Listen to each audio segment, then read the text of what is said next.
సాయంత్రం ఏంటి తెలుసా? విశ్వాస జీవితానికి ప్రత్యేకత ఏంటి చెప్పండి? ప్రవర్తన. ఇది మాత్రం రేపు ఉదయం రేపు రాత్రి చెప్పాలి, 2 పూటలు చెప్పాలి. జాగ్రత్తగా వినండి, ఆ వాక్యంలోనే ఉందమ్మా పాయింట్లన్నీ కూడా.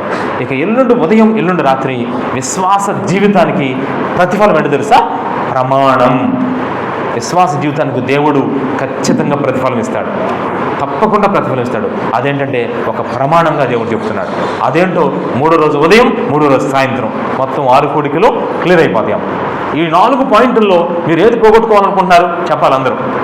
4 కోడికలు 4 పాయింట్స్లో ఈ పాయింట్ నేను ఇవ్వకపోతే పర్లేదు అనుకుంటున్నారు ఎవరన్నా? మరి 4 పాయింట్లు మీరు ఖచ్చితంగా వినాలి. ఇప్పుడు మీరు వచ్చారు కదా ఇక్కడికి, జనం మామూలుగా కొంతమంది వచ్చారు ఇక్కడికి. మళ్ళీ ఇప్పుడు ఎంతమంది వచ్చారో వాళ్ళు ఖచ్చితంగా రాత్రి కనపడాలి. మళ్ళీ ఇంకా కొత్త వాళ్ళు కనపడాలి. మళ్ళీ కనపడతారంటారా? చెప్పాలి అందరూ, నిజం చెప్పండి. ఇక్కడ హైదరాబాద్ నుంచి వచ్చిన వాళ్ళు ఉన్నారు, విజయవాడ నుంచి, ఆడ నుంచి, ఇక్కడి నుంచి వచ్చినట్టు ఉన్నారు. జాగ్రత్త. హైదరాబాద్ నుంచి వచ్చిన వాళ్ళు జాగ్రత్త, వార్నింగ్ ఇస్తున్న వాళ్ళకి. మీరు అక్కడి నుంచి ఇక్కడికి ఎంత ప్రయాసపడ్డారమ్మా కృష్ణకుమార్ గారు చెప్పండి. అసలు వర్షాలు ఒక రకంగా ఎంత డేరింగ్ అండ్ డాషింగ్గా వచ్చారమ్మా, నిజంగా ఎంత ప్రయాసపడి వచ్చారు. మీ ప్రయాసకి దేవుడు ప్రతిఫలం ఇవ్వడా? ఖచ్చితంగా ఇస్తాడు. నేను చెప్పా, దేవుని యొక్క మీ ఆత్మ విలువ, దేవుని విలువ మీకు సరిగా అర్థం కావట్లా. నిజంగా ఇదేదో తమాషా చేసేది కాదమ్మా, చాలా ఇంపార్టెంట్ పాయింట్ ఇది. అసలు నిజంగా చెప్పాలంటే ఎంత ఆనందించాలో తెలుసా దేవుళ్ళో. మనకు బలం వస్తుంది, మనకు స్ట్రెంత్ వస్తుంది. ఇది గుర్తుపెట్టుకోవాలి మనం. అందుకని 4 పాయింట్లు మీ మైండ్లో పెట్టుకోండి, ఎప్పుడు అడిగినా చెప్పేటట్టు ఉండాలి ఖచ్చితంగా. చాలా ఇంపార్టెంట్. మొదటి పాయింట్ ఏంటి చెప్పండి? విశ్వాస జీవితానికి అవసరమైనది. చాలా ఇంపార్టెంట్ పాయింట్ ఏంటంటే ఏమవసరం? అన్ని నేను చెప్పిన వాక్యాలు ఇలా ఉన్నాయి తెలుసా? ఇలా సింపుల్గా చెప్తాను చూడండి. ప్రయోజనము ప్రత్యక్షత, ప్రభావము ప్రసన్నత, ప్రత్యేకత ప్రవర్తన, ప్రతిఫలం ప్రమాణం. అనే ఒక ప్రాస కనపడతా ఉంది. ఈ ప్రాస నేను ఎందుకు వాడానంటే, పరిశుద్ధాత్మ హృదయం ఏమించాడంటే, బిడ్డలు చిన్నపిల్లలు, అందుకనే వాళ్ళని మెల్లమెల్లగా నడిపించకపో. ఎందుకంటే వాళ్ళకి ఒక విషయం గుర్తుపెట్టుకుంది, ఒకే భాషలో వాడన్నాడు. అందుకని చిన్న గొర్రె పిల్లను నేను యేసయ్యా, మెల్లమెల్లగా నడుపుము యేసయ్యా. చిన్న గొర్రె పిల్లను నేను యేసయ్యా, మెల్లమెల్లగా నడుపుము యేసయ్యా. మనం చిన్న గొర్రె పిల్లలు, అందుకని దేవుడు మెల్లమెల్లగా నడిపించుకుంటూ వెళ్తా ఉంటాడు. అందుకని మొట్టమొదటి పాయింట్లోకి మనం వెళ్తున్నాం. ఇప్పుడు ఇక్కడ మనందరము ఒక మంచి జీవితాన్ని జీవిస్తున్నాం, అది విశ్వాస జీవితం అని చెప్పాను. అయితే మన విశ్వాస జీవితానికి చాలా లాభం, ప్రయోజనం ఏం తెలుసా? ఒక ప్రత్యక్షతలోకి మనం రావాలి. ఈరోజు చాలామందికి ఏమిటి తెలుసా? ప్రత్యక్షత ఉంటుందా? ప్రత్యక్షత అక్కడ మీరు మొదటి వాక్యం ఆదికాండం 17:1 కొంచెం చదవండి. 17:1 అబ్రాహామునకు 99 ఏండ్ల వాడైనప్పుడు యెహోవా ఆపండి. ఇది నేను ఈరోజు మార్నింగ్ టైం ప్రత్యక్షమై ఎన్ని సంవత్సరాలకి ప్రత్యక్షమయ్యాడు? 99 సంవత్సరాలకి. కొంతమంది అంటారు వీడికి వయసు పెరిగింది కానీ బుద్ధి లేదంటారు. 99 సంవత్సరాలు అవుతుంది ఏజ్ చూడండి సరే. అసలు నాకు ఆశ్చర్యమైన విషయం ఏంటంటే, అసలు ఇట్లా అంటారు, అసలు ఆయన కిందకి 99 సంవత్సరాలు వచ్చినా సరే, నిజంగా ఎంత గొప్ప విషయం తెలుసా? అద్భుతమైన విషయం ఏంటంటే, కొంతమంది 100 సంవత్సరాలు ఉంటేనంట ఇప్పుడు కూడానంట జున్ను తింటున్నానంట బాగా. 100 సంవత్సరాలు కూడా మటన్ బిర్యానీ అబ్బా భలే తింటున్నాడండి. అబ్బా 100 సంవత్సరాలు కూడా నిజంగా ఒక 50 కేజీలు అంటే 60 కేజీలు బరువు ఉండే మూటనంట వీపు మీద వేసుకొని తీసుకెళ్తున్నాడంట. ఎన్ని సంవత్సరాలు? 100 అయ్యి కాదు గొప్ప విషయం. 99 సంవత్సరాలు వచ్చిన అబ్రాహాముకున్న స్పెషలైజేషన్ ఏంటి తెలుసా? అబ్రాహాముకి ఏది లాభమైందంటే దైవ ప్రత్యక్షత, దేవుని యొక్క ప్రత్యక్షతని అపేక్షిస్తూ వస్తున్నాడు. ప్రత్యక్షత అంటే అర్థమేంటి తెలుసా? స్పష్టత, దేవుడు తనతో మాట్లాడే విషయాన్ని ఈరోజు నిజంగా కొంతమంది ఇక్కడ ఉన్నారు యవనస్తులు, ఏమ్మా దేవుడు నీతో ఏం మాట్లాడితే నాకు అర్థం కావట్లేదు అన్నయ్య, నాకు అర్థం కావట్లేదు పాస్టర్ గారు, ఇలా అంటున్నారు. నిజంగా నీకు ఎన్ని సంవత్సరాలు తిప్పితే 20 సంవత్సరాలు లేవు, 25 సంవత్సరాలు లేవు, 30 సంవత్సరాలు. కానీ ఒక ఇష్యూ వచ్చింది, ఒక సమస్య వచ్చింది, ఒక ప్రాబ్లం వచ్చింది. ఆ ప్రాబ్లంలో అసలు దేవుడు నీతో ఏం మాట్లాడుతున్నాడు చూసారా? విశ్వాస జీవితానికి ప్రత్యక్షత అవసరం ఈరోజు. అందుకే పౌలు గారు ఏమంటాడంటే, ప్రభా మా మందిరంలో ఉన్న విశ్వాసులందరికీ ప్రత్యక్షత గల మనసు ప్రభా, ప్రత్యక్షత గల మనసు. దాన్ని ఏమంటారంటే సంఘములో ఏముండాలో తెలుసమ్మా? దైవ ప్రత్యక్షత ఉండాలి. అబ్రాహాముకి విచిత్రం విషయం చెప్పారు. ఏసు చూస్తే ఒక్కసారి ఈ పాయింట్ చదువుదాం. ఆదికాండం 12:4 చదవండి. ఆదికాండం 12:4. ఆదికాండం 12:4.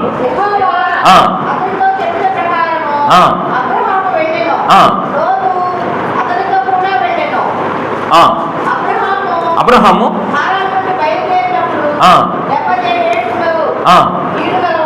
ఇప్పుడు అబ్రాహాముకి ప్రత్యక్షత ఎప్పుడు స్టార్ట్ అయిందో తెలుసా?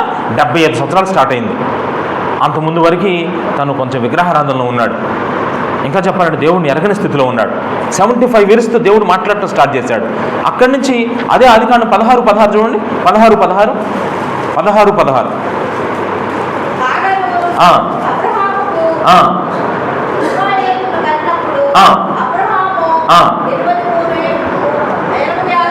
86 సంవత్సరాలు. 86 సంవత్సరాలు కూడా ప్రత్యక్షత ఏమాత్రం తగ్గలేదమ్మా. అక్కడి నుంచి 17:1 ఇప్పుడే చదివారు మీరు. అబ్రాము 99 ఏండ్ల వాడై యెహోవా అతనికి ప్రత్యక్షమై. 21:5 చదవండి. 21:5 ఆదికాండం 21:5.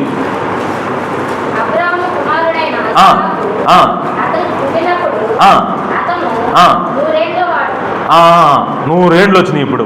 అదే ఆదికాండం 25:7. 25:7 వచ్చిన 25:7.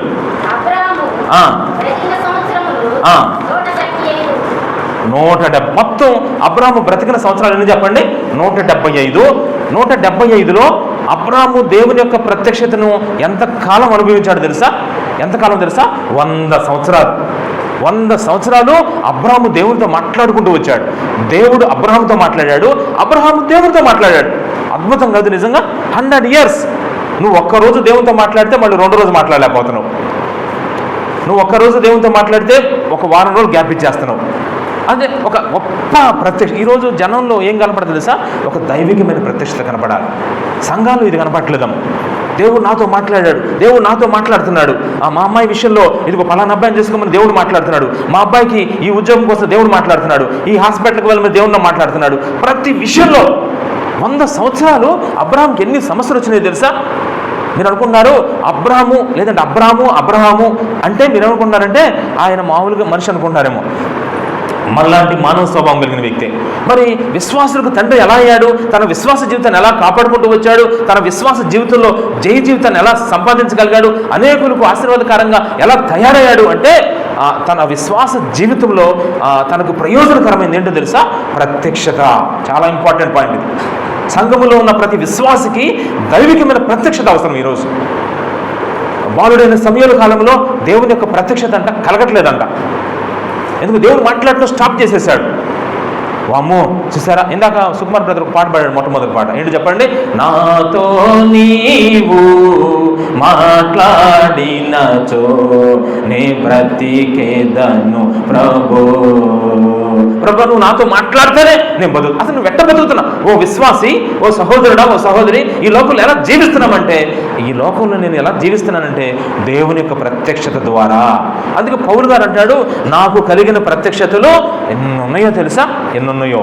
అయితే ఈరోజు నేను మీకు 12 విషయాలు చెప్పబోతున్నా క్లియర్గా. ఏంటో తెలుసా? అబ్రాహాము జీవితంలో దేవుడు ఏ సమయంలో ఎటువంటి ప్రత్యక్షత ఇచ్చాడు.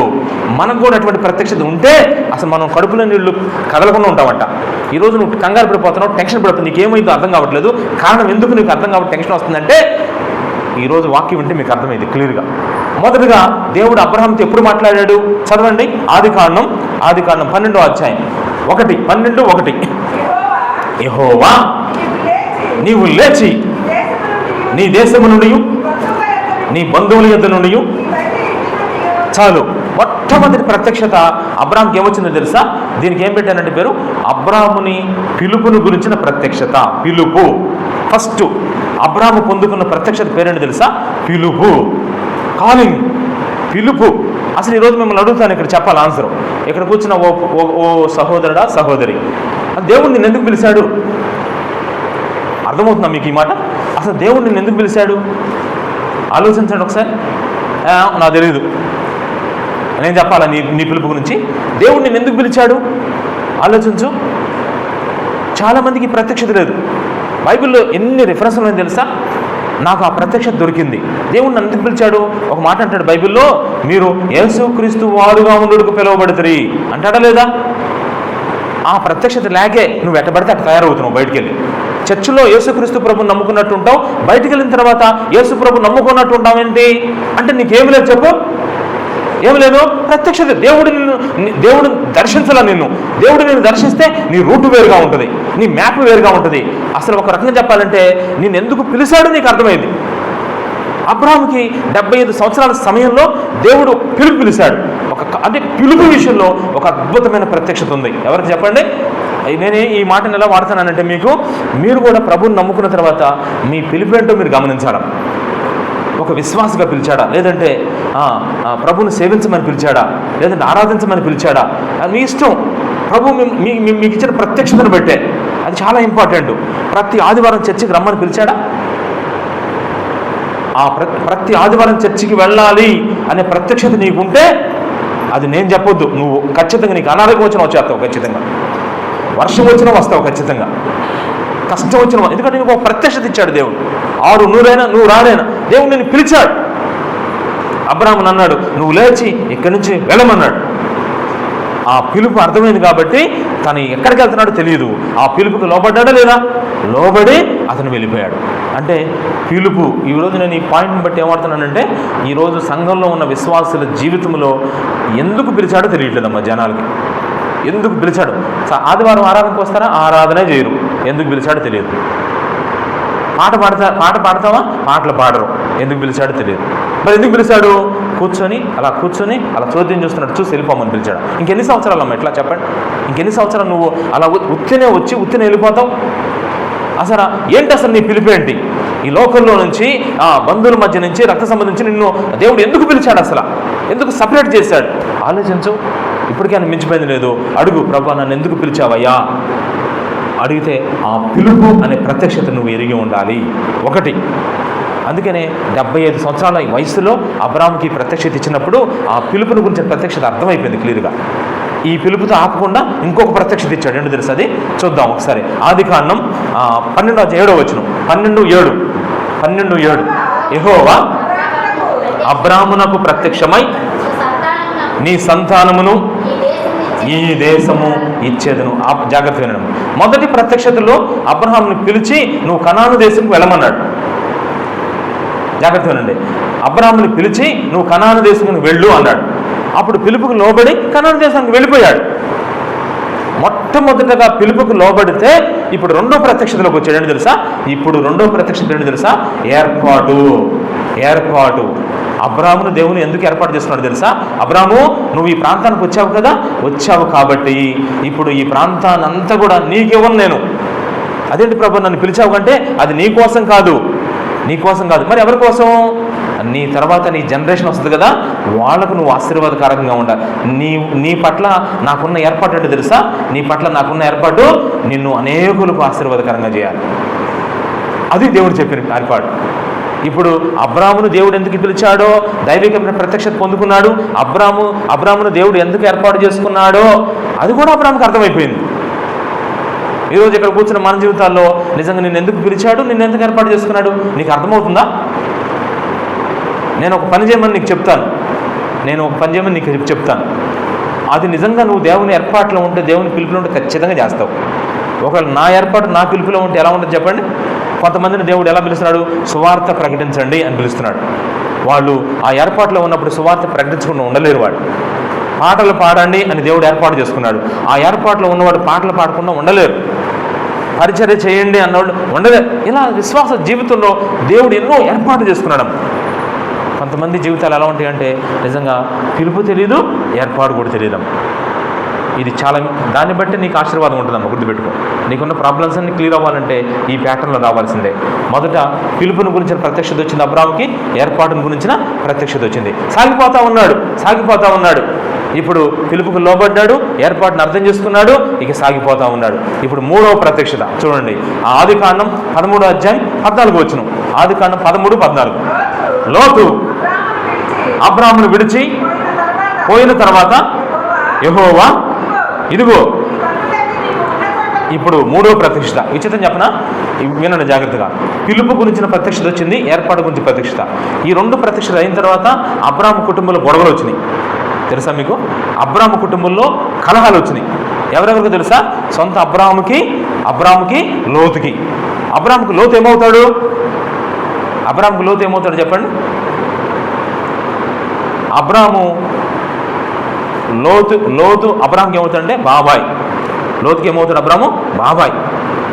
అంటే అప్పుడు ఏమవుతాడు? అబ్రాహాంకి లోతు ఏమవుతాడు చెప్పండి? కొడుకు వరుసగా, కొడుకు వరుస అనమాట. ఇప్పుడు ఇద్దరికి ఏమైనా చెప్పండి? క్లాషెస్ వచ్చినాయి. ప్రభువా, నన్ను పిలిచావు, ఏర్పాటు చేస్తున్నావు, ఎందుకు? అందుకే ఈరోజు మానవుని యొక్క జీవితంలో, విశ్వాస జీవితంలో ఎన్నో క్లాషెస్, ఎన్నో గొడవలు, కలహాలు. కొంతమందికి అర్థం కాదు, ఇదేంద్ర బాబు వీళ్ళు గొడవలు అవుతుంది అనుకున్నారు. కానీ ఈ గొడవల వెనక నాకు అర్థమైపోయింది. ఏంటో తెలుసా? ఒక ప్రత్యక్షత ఉంది. ఏంటో తెలుసా? విచిత్రం చెప్పంటారా? ఈ గొడవలన్నీ జరుగుతూ ఉన్నప్పుడు దేవుడు ఏం చెప్పాడు తెలుసా? నువ్వు లోతుని విడిచి వేరుగా ఉండమని చెప్పాడు.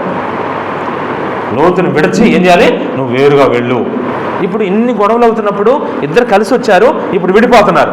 ఇలా విడిపోతున్నప్పుడు ఎవరికి బాధ ఉంటుంది చెప్పండి? అబ్రాహాముకి ఎంత బాధ ఉంటుందమ్మా. కానీ నీ జీవితంలో, నీ కుటుంబంలో కొన్నిసార్లు క్లాషెస్ వచ్చి ఒకరికొకరు గొడవలు అవుతాయి. ఎన్ని గొడవలైనా గుర్తుపెట్టుకో, అమ్మో అది నా ద్వారా వచ్చింది, నీ ద్వారా వచ్చింది కాదు. దాని వెనక అబ్రాహాము కంగారు పడలా. అన్ని గొడవల్లో కూడా, అన్ని కలహాల్లో కూడా అబ్రాహాము ఎవరి వైపు చూశాడు? లోతు వైపు చూడలా, గొడవల వైపు చూడలేదు. కలహాలు మీ ఇంట్లో కూడా గొడవలు జరుగుతున్నప్పుడు, మీ ఇంట్లో కలహాలు జరుగుతున్నప్పుడు నువ్వు మాత్రం ఆ మనిషి వైపు చూడు, నువ్వు మాత్రం ఆ కుటుంబంలో కలహాల వైపు చూడు, నువ్వు మాత్రం ఆ గొడవల వైపు చూడు. దేవుడి యొక్క ప్రత్యక్షతని పోగొట్టుకుంటావు. ఖచ్చితంగా పోయితే నువ్వు ఎలా ఉంటుంది? నీ ప్రతి విశ్వాస జీవితం నాశనం అయిపోతుంది, అంతే, డౌట్ లేదు. విశ్వాస జీవితం ప్రయోజనకరమైన ఆ గొప్ప ప్రత్యక్షతని నువ్వు పొందుకోవాలంటే ఖచ్చితంగా ఆ కలహాల్లో కూడా, ప్రభా ఈ కలహాల్లో నువ్వేం మాట్లాడతావు ప్రభా, నాతో స్పష్టంగా మాట్లాడేయని. అందుకే విశ్వాస జీవితానికి ప్రయోజనకరమైనది ఏంటో తెలుసా? దైవికమైన ప్రత్యక్షత. ప్రతి గొడవలో, ప్రతి అసమాధానంలో, ప్రతి కంగారులో, ప్రతి టెన్షన్లో దేవుడు చాలా స్పష్టంగా మాట్లాడతాడు. నువ్వేమంటావు అంటే దేవుడు నాతో మాట్లాడాడు అంటావు, మళ్ళీ టెన్షన్ పడిపోతావు, మళ్ళీ వాళ్ళతో గుద్దులాడతావు, మళ్ళీ వాళ్ళతో వైరు వాడతావు, మళ్ళీ వాళ్ళతో గొడవలు పెట్టుకుంటావు, మళ్ళీ వాళ్ళతో ఫైటింగ్ చేస్తావు, మళ్ళీ వాళ్ళు ఏదో చేయాలని కుతంత్రాలతో చేస్తూ ఉంటావు. అది కరెక్ట్ కాదే కాదు. అబ్రాహాముకి అర్థమైపోయింది. ఏంటో తెలుసా? లోతుని విడిచిపెట్టాలంటే ఇద్దరి మధ్య గొడవలు అవుతుంది. చూసేవాళ్ళకి ఎలా ఉందంటే, ఇదేంద్ర బాబు, ఈ అబ్రాహాం అంట పిలుపులో ఉన్నాడంట, అబ్రాహాం అంటే ఏర్పాట్లో ఉన్నాడంట. మరి పిలుపులో ఉన్నప్పుడు, ఏర్పాట్లో ఉన్నప్పుడు అబ్రాహాము విశ్వాస జీవితానికి ఎందుకు ఈ అవరోధం రావాలి, ఎందుకు ఈ కష్టాలు రావాలి, ఎందుకు ఈ కష్టాలు రావాలి, ఎందుకు ఈ అసమాధాన కార్యాలు రావాలి అని చెప్తున్నాడు. ఎందుకు అంటే అది గొప్ప మంచి కోసమే, తెలుసా? అది ఎవరికి తెలియదు చాలాసార్లు. అయితే ఆశ్చర్యమైన విషయం ఏంటంటే, ఆ సమయంలో అబ్రాహాము దేవుని ఆశ్చర్యంగా ప్రత్యక్షత ఇచ్చి, నువ్వు అంటే ఈ మూడవ పాయింట్ ఏంటో తెలుసా? నిశ్చయత. ఇప్పుడు అబ్రాహాము యొక్క పిలుపు, ఏర్పాటు ఎప్పుడు నిశ్చయపరిచాడు తెలుసా? గొడవల్లోనే, కలహాలు గొడవల్లోనే. ఎంత ఆశ్చర్యంగా ఉంది ఈ విషయం. నాకైతే ఎంత ఆనందంగా ఉందో తెలుసా? నా జీవితంలో ఒక డౌట్ ఉండిపోయేది ఎప్పుడు కూడా. ఈ మీటింగ్స్ కోసం ప్రార్థన చేస్తున్నప్పుడు, ప్రభువా మా మధ్యలో ఎన్నో కలహాలు గొడవలేని, అసలు ఇది నీ చిత్తమేనా అంటే ప్రభు ఏమన్నాడు తెలుసా? నాకు ఒక క్లారిటీ ఇచ్చాడు. ఏంటి తెలుసా? జరిగినది నా వలనే జరిగను, నువ్వు ఆ సంఘంలో జారుతాను. చాలా క్లారిటీ ఇచ్చేసాడు దేవుడు. అందుకే చూడండి ఎంత ఆశ్చర్యమైన దేవుని ప్రత్యక్షత వచ్చాం కాబట్టి అసలు నేను పరిచయకు వచ్చిన తర్వాత, పిలుపు ఏర్పాట్లోకి వచ్చిన తర్వాత ఆ ఏర్పాటు నిశ్చయిత ఎలా పరిచాడో తెలుసా? దేవుడు నా పిలుపుని నా గురించి చెప్పుకున్నా. వాస్తవంగా మీ గురించి మీరు చెప్పుకోవచ్చాము. నా పిలుపు, నా ఏర్పాటు దేవుడు ఎలా నిశ్చయపరిచాడు? గొడవలోనేగా చెప్పాలి, మీకు అందరూ తెలుసు. చూసారా? దేవుడు అప్పుడే చెప్పాడు క్లియర్గా. ఏం చెప్పాడంటే, ఇప్పుడు అబ్రాహాముకి మూడవ ప్రత్యక్షత నిశ్చయత. ఒకవేళ నిన్ను పిలిచింది పిలుపు కరెక్టేనా, నిన్ను ఏర్పాటు చేసింది కరెక్టేనా, అయితే గొడవలు అయిపోతున్నాయి, కరెక్ట్ ఆయనకి వెళ్ళిపోతావా? అంటే నువ్వు పిలిచి ఏర్పాటు చేసుకుంటే బాప్తిసం తీసుకోమని పిలిచాడు, నువ్వు బాప్తిసం ఏర్పాటు, కలహాలు గొడవలని వెళ్ళిపో. తూచని అగ్నిగుండానికి వెళ్ళిపో, తూచని కింద ఉన్న పాతానికి వెళ్ళిపో. అక్కడికి వెళ్ళి తూచ్ అంటూ ఉండు. ఇక నీ జీవితాంతము ఈ తూచే పరిస్థితి. జీవితాంతము నువ్వు పచ్చే నీ జీవితం అంత తొండైపోతావు. జాగ్రత్త, చాలా ఇంపార్టెంట్ పాయింట్ ఇది.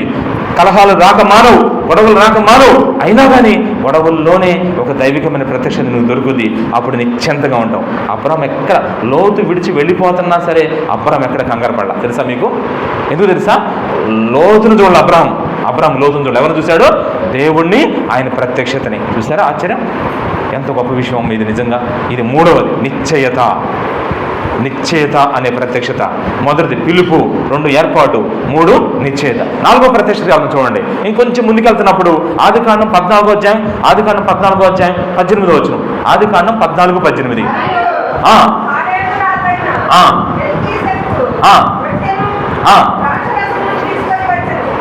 ఆపండి. ఇప్పుడు ఇంకోసారి వచ్చింది ప్రత్యక్షత. ఎలా వచ్చింది ఈసారి అబ్రహాం ప్రత్యక్షత? మెల్కీసెదెకు రూపంలో వచ్చింది. అంటే ఇప్పుడు అబ్రహాముకి శోధనలు వచ్చినాయి.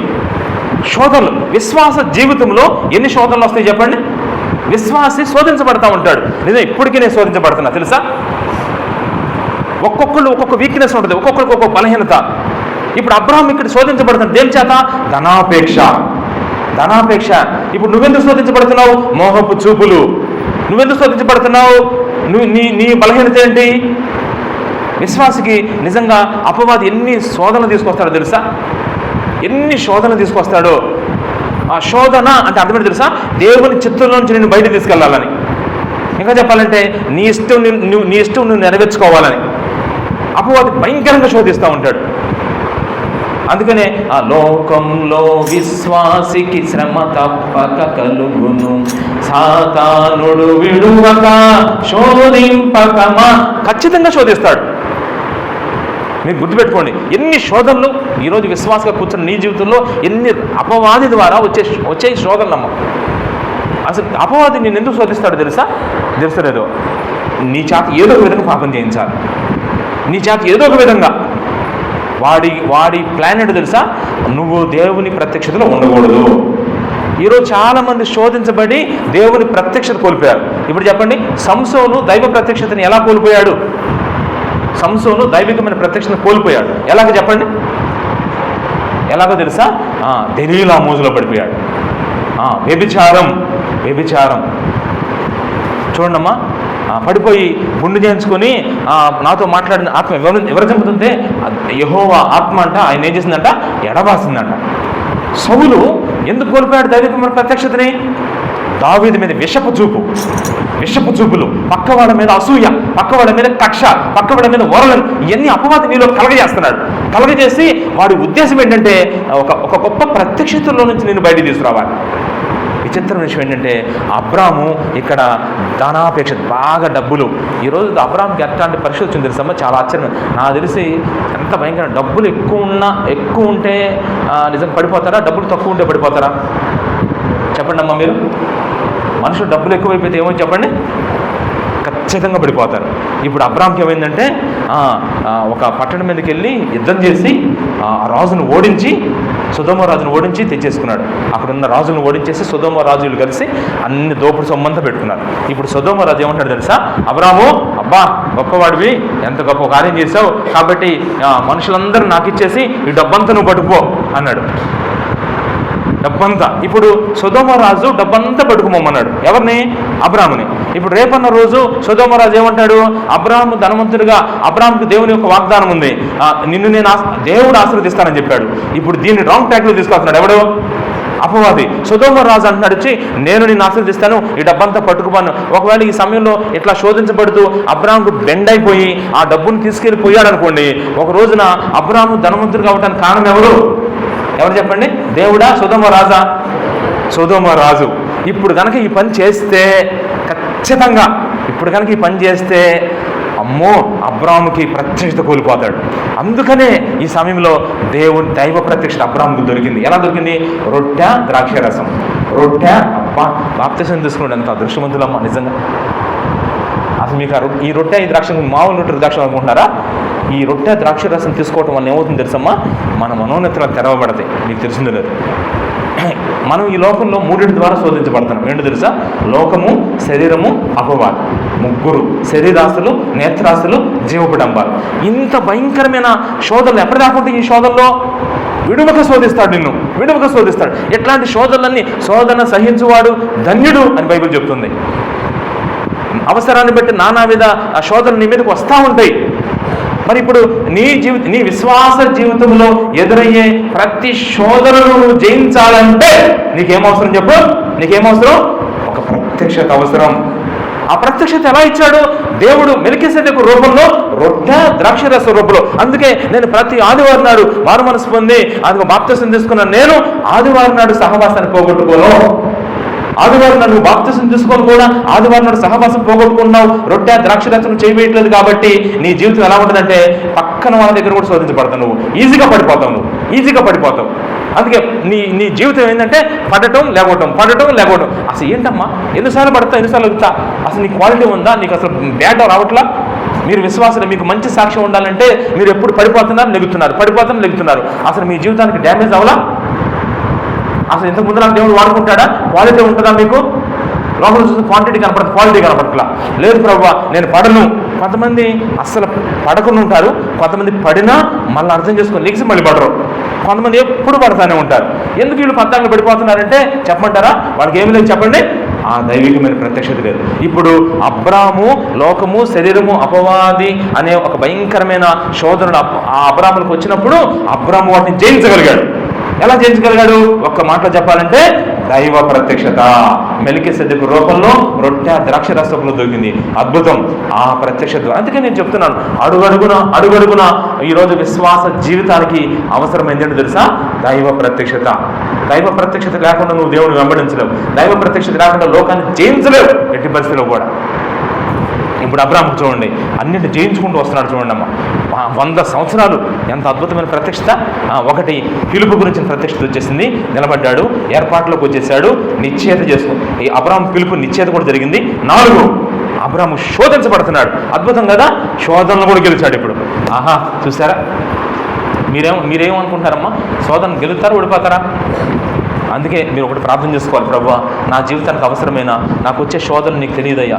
ఇక్కడ బాగానే ఉంటున్నాను, ఇంటికి వెళ్ళిన తర్వాత నా భర్త ద్వారానే శోధించబడుతున్నానయ్యా. నేను భర్తను అంటాను, నా భార్య నన్ను ఎంత శోధిస్తుందో తెలుసా, ఎంత బాధ పెడుతుందో తెలుసా, ఎంత ఇబ్బంది. నేను ఎంత అసలు ప్రార్థన కూడా చేసుకోలేకపోతున్నాను అయ్యా, నేను వాక్యం కూడా చదువుకోలేకపోతున్నాను ప్రభువా.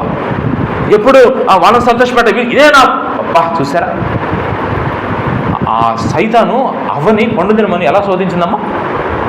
ఇది నిజమా అందు చూసారా? దెబ్బకి టెంప్ట్ అయిపోయింది. నిజంగా దెబ్బకి యేసు ప్రభు వారిని అపవాది ఎంత శోధించాడు? పడిపోయాడా? ఎత్తైన కొండ మీద తీసుకెళ్ళి ఏమన్నాడు? ఈ లోకమంతా చూపించి నీకు ఇచ్చేస్తానన్నాడు. అయితే నువ్వు ఒక పని చేయాలి. ఏం చేయమన్నాడు? నాకు మొక్క, నీకు ఇంత ఇస్తా మొక్క అనగా నువ్వేం చేస్తా? ప్రత్యక్షత లేదు నువ్వు అన్న ఏముంది మొక్కలే. షడ్రక్ మేషక్ అబేద్నెగో ఎందుకు మొక్కలేదు? దానియేలు ఎందుకు మొక్కలేదు? దానియేలు ఎందుకు ప్రార్థన చేసుకోకుండా? అంటే ఒక ప్రత్యక్షత, ప్రార్థన విషయంలో దానియేలుకు ప్రత్యక్షత ఉంది. ఆ షడ్రక్ మేషక్ అబేద్నెగోకి ఒక గొప్ప దైవికమైన ప్రత్యక్షత ఉంది కనుకనే వాళ్ళు మొక్కలేదు, వాళ్ళు ప్రార్థన చేసుకోకుండా ఉండలేకపోయారు. అందుకే ప్రత్యక్షతతో బతకాలమ్మ మనం ఈ లోకంలో. అడుగడుగున దేవుని ప్రత్యక్షత చూడాలి. ఇక్కడ 4వ పాయింట్, శోధించబడే విషయంలో కూడా ఏం పొందుకున్నాడు? వీటికి సంబంధించిన రెఫరెన్స్లు ఒక్కొక్కటి చెప్పాలమ్మ, మనకు టైం సరిపోదు. అందుకని ఈ మాటనే తీసుకొని చెప్పేస్తున్నా. 4. ఇప్పుడు 5వ ప్రత్యక్షత ఆదికాండం చూడండి. ఆదికాండం ఎప్పుడు చదివారు? 13, 14, 18. తర్వాత 15వ అధ్యాయం మొదటి వచనం 15:1. ఇది జరిగిన తర్వాత యెహోవా వాక్యము అబ్రహాముకు దర్శనమందు వచ్చి, అబ్రహమా భయపడకము, నేను మీకు కేడము, నీ బహుమానము. సరిగ్గా ఇక్కడికి వచ్చేసరికి అబ్రహాంకి ఎలా ఉంది తెలుసా? నిరుత్సాహం వచ్చేసింది. ఈరోజు విశ్వాస జీవితంలో ఎన్ని నిరుత్సాహాలు. ఎందుకు నిరుత్సాహం తెలుసా? దేవుడు నాతో చెప్పాడు, చెప్పినవి ఏమి ఇంత వటికినాయి. ఇప్పటికి 75 సంవత్సరాలు చెప్పాడు, ఇప్పటికి 12 సంవత్సరాలు, సుమారుగా 10 సంవత్సరాలు దాటిపోయింది, అయినా వాగ్దానం నెరవేరలా. మీరు చూడండి, దేవుడిచ్చిన వాగ్దానం మీ పట్ల దేవుడు నెరవేర్చట్లేదు. లేదంటే మీరు ప్రార్థన చేస్తున్నారు, మొరపెడుతున్నారు, దేవుడు ఏ కార్యం చేయట్లేదు, దేవుడు మౌనంగా ఉన్నాడు, ఏ రెస్పాండ్ మీకు ఇవ్వట్లేదు. 3 సంవత్సరాలు 4 సంవత్సరాల నుంచి మీ అప్పుల గురించి, మీ బాధ గురించి, అన్నిటి గురించి బాగా ప్రార్థన చేస్తున్నారు, కానీ దేవుడు ఇంతవరకు మీకు అసలు ఆయన వాగ్దానం నెరవేర్చలేదు. అప్పుడు మీకేముంటుంది చెప్పండి? లోపల నిరుత్సాహం. ఎంత అప్సెట్ అయిపోతాం తెలుసా? నిరుత్సాహం. అయితే నేనేమన్నా తెలుసా? నిరుత్సాహం ఉన్నా అప్పుడు కూడా దేవుడు ప్రత్యక్షపరుచుకున్నాడు. అంటే విశ్వాస యొక్క ప్రతి నిరుత్సాహంలో ఏం కావాలి చెప్పండి? దైవ ప్రత్యక్షత కావాలి. దైవ ప్రత్యక్షత ఎలా ప్రత్యక్ష? అబ్రామా భయపడొద్దు, నేనున్నాను కదా నీకు, ఎందుకు వాగ్దానం నెరవేరలేదని బాధపడుతున్నావు? నేను చెప్పా కదయ్యా నీకు, మొదటి ప్రత్యక్షతలో పిలుపునిచ్చాక, రెండో ప్రత్యక్షతలో ఏర్పాటు చేసుకున్నాక, మూడో ప్రత్యక్షతలో నిశ్చయిత. ఎలా నిశ్చయపరుచుకున్నా నీ యొక్క పిలుపుని? కలహాల మధ్య. నమ్మువా? ఆ తర్వాత నీకు ఎన్ని శోధనలు వచ్చినాయి, నేను ఇచ్చాను ప్రత్యక్షత, వాటి నుంచి కూడా ఇప్పించా. ఇప్పుడు వాగ్దానం నెరవేర్చాలని అనుకుంటున్నావా? ఎందుకు నిరుత్సాహపడుతున్నా? ఎందుకు సంతోషంగా లేవు? ఎందుకు బాధపడుతున్నావు? నేను నీకు లేనా? ఎట్లాంటి ప్రత్యక్షత రాగానే అబ్రాము తనకున్న బాధ అంతా దేవునితో చెప్తే, ఆ కింద ప్యాసేజ్ అంతా చూస్తే అతని నిరుత్సాహం తొలగించడానికి దేవుడు అద్భుతంగా భలే మాట్లాడాడు. అధ్యాయం అంతా మాట్లాడాడు. అద్భుతం. చూసారా? అతని ఆ నిరుత్సాహం నుంచి విడిపించేశాడు. ఇప్పుడు అబ్రహాముకి ఏంటి నిరుత్సాహం? అబ్రహాంకి ఏంటి నిరుత్సాహం చెప్పండి? నిరుత్సాహం చెప్పంటారా? చదవండి, దాని కింద పాయింట్ చదవండి, తెలుసు మీకు నిరుత్సాహం ఏంటో. ఇప్పుడు చదివిన కింద పాయింట్ చదవండి. అందుకు అబ్రహాము, ప్రభు అయిన యెహోవా నాకేమిచ్చిననేమి నేను ఏంటి ప్రభువా, ఏమిస్తే నాకు ఉపయోగం ఉంది? సంతానమే లేదు అసలు. ఎంత నిరుత్సాహం చూసారా? కానీ మీరు కింద వరకు చదువుకుంటూ వెళితే ఏం జరుగుతుందో తెలుసా? ఇప్పుడు నిరుత్సాహంతో లేడు. ఇప్పుడు అబ్రాం నిరుత్సాహాన్ని కూడా. ఈరోజు విశ్వాసగా కూర్చున్న నీ జీవితంలో నేను ఒక మాట్లాడుతాను, చెప్పండి. ఎవరెవరు నిరుత్సాహంతో ఉన్నారు? ఎందుకు మీ జీవితాల్లో మీ విశ్వాస జీవితాన్ని ఎంజాయ్ చేయలేకపోతున్నారు?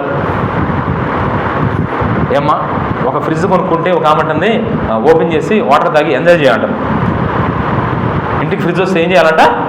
ఎంజాయ్ చేయాలంట. కొత్త చీర కొనుక్కుంటే ఎంజాయ్ చేయాలంట.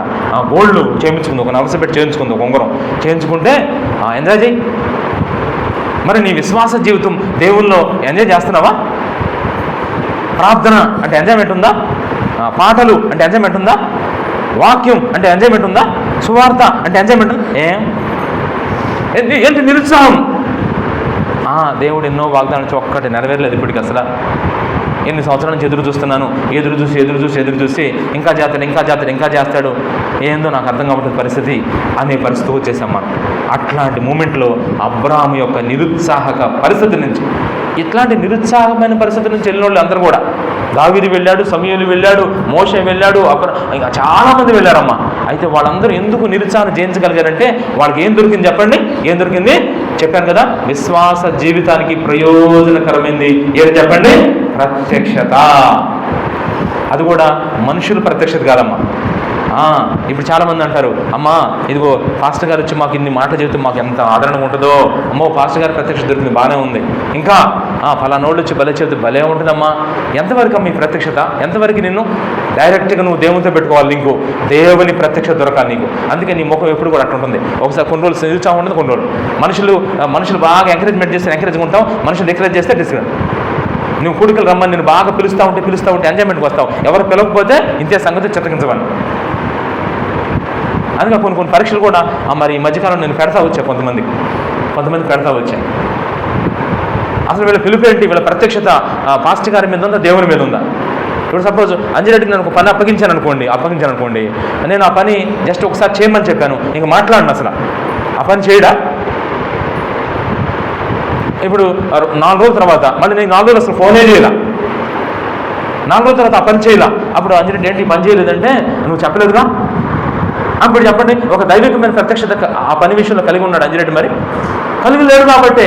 చూసారా? అందుకే నేను అంటున్నాను, విశ్వాస జీవితానికి ప్రయోజనకరమైన ఏంటో తెలుసా? డైరెక్ట్ దేవుడి నుంచి పొందుకో. నువ్వేం పని చేయాలో పొందుకో. అప్పుడు నీకు విసుగు ఉండదు, గొడుగులు ఉండవు, అజాగ్రత్తలు ఉండవు, సోమర్థం ఏమీ ఉండదు. ఈరోజు మన సంఘాల్లో ప్రతి ఒక్కరికి అవసరం అమ్మ ఇది. ఎందుకంటే ప్రతి ఒక్కరూ నిరుత్సాహాలు గుండా వెళ్తున్నారు, నిరాశలు గుండా వెళుతున్నారు. నిరాశలు చూసారా?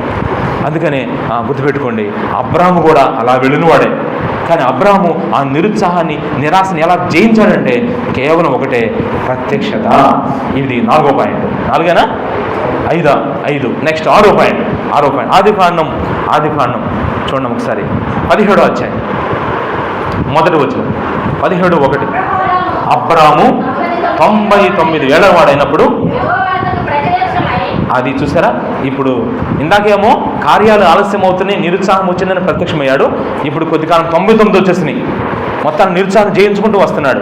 99 సంవత్సరాలకు వచ్చేసరికి ఈసారి దేవుడు ప్రత్యక్షమై ఏం చెప్పాడు తెలుసా? దేవుడు బలి సంధించాడు. ఎందుకు తెలుసా? తన క్యారెక్టర్ అంటే తన వ్యక్తిత్వం, తన ప్రవర్తన, అబ్రాహాం యొక్క ప్రవర్తన చాలా ఇంపార్టెంట్.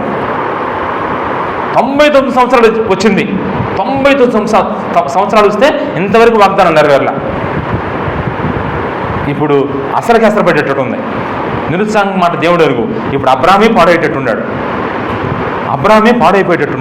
ఎందుకంటే 75 నుంచి ప్రత్యక్షత పొందుకుంటూ 99కి వచ్చాడు. 24 సంవత్సరాలు ఇంతవరకు వాగ్దానమే నెరవేరల. ఎప్పుడైనా చూడండి, ఒక పని కనుక మనకు జరగకపోతే ఏముంటుంది తెలుసా? అసలు అంతెందుకు సింపుల్ ఎగ్జాంపుల్ చెప్తాను. సింపుల్ ఎగ్జాంపుల్, నేను సెల్ ఫోన్ ఆపరేట్ చేస్తున్నాను. సెల్ ఫోన్ ఆపరేట్ చేస్తుంటే ఇక్కడ 3 కింద ఉంటాయి కదా, దాన్ని ఇలా క్లిక్ చేస్తే అది హోమ్లోకి రావాలి. అంటే మధ్య ఫస్ట్ ఏ స్క్రీన్ ఉంటుందో ఆ స్క్రీన్లోకి రావాలి. నేను మార్నింగ్ ఏం చేస్తున్నానంటే ఆ కింద బటన్ ఏం చేస్తున్నానంటే ఇలా ప్రెస్ చేస్తుంటే అది మెయిన్లోకి రావట్లా. హోమ్ సెల్ కొట్టేయాలనిపించింది. ఒక జస్ట్ 4 సార్లు. మీకు అర్థమవుతుందో లేదో, మనం సెల్ ఫోన్ ఆపరేట్ చేస్తూ మళ్ళీ ఫస్ట్ స్క్రీన్ ఉంటుంది కదా, ఫస్ట్ స్క్రీన్లోకి రావాలంటే ఏం చేస్తారు మీరు? మిడిల్ బటన్ నొక్కుతారు కదా, అది నొక్కుతుంటే ఏమవుతుంది సెల్ఫ్లా వెళ్ళకపోయేసరికి నాలో ఏమొచ్చింది తెలుసా? అసహనం వచ్చింది, కోపం వచ్చి ఆ సెల్ ఫోన్ మీద భయంకర కోపం వచ్చి కనిపించింది అనమాట. అంటే జస్ట్ సింపుల్ ఎగ్జాంపుల్. మరి 75 నుంచి 99 సంవత్సరాలకి దేవుడు తన వాగ్దానం నెరవేర్చకపోతే ఇప్పుడు ఈ ఎఫెక్ట్ ఎవరి మీద పడేటట్టు ఉంది? అబ్రహాము క్యారెక్టర్ మీద పడేటట్టుంది. క్యారెక్టర్ చాలా ఇంపార్టెంట్ అమ్మా.